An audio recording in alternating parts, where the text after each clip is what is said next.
The most common surgical procedure that I do is shoulder arthroscopy, and patients that come in and have conditions in the shoulder that are non-arthritis related in general are rotator cuff tears, impingement, bursitis, and the so-called bone spur that you may have heard something about either on the internet or some of these other places. But basically a bone spur can form in the shoulder region that causes problems with rubbing.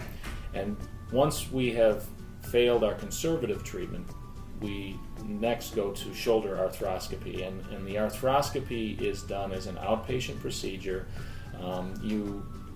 which means you come and go the same day.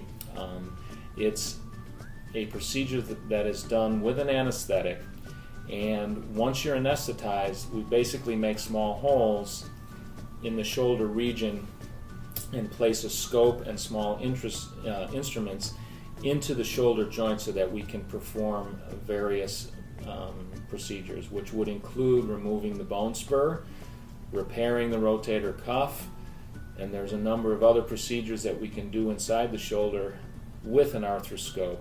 And once we're done with that, you have a few small stitches in these holes that we've placed in your shoulder.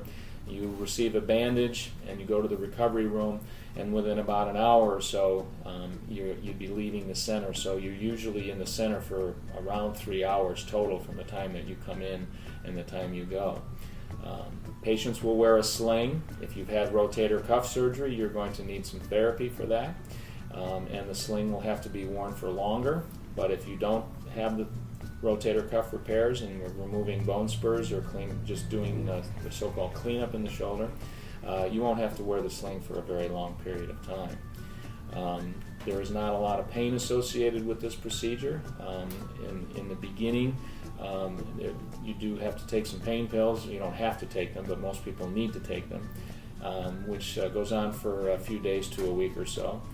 And the recovery is usually quite quick.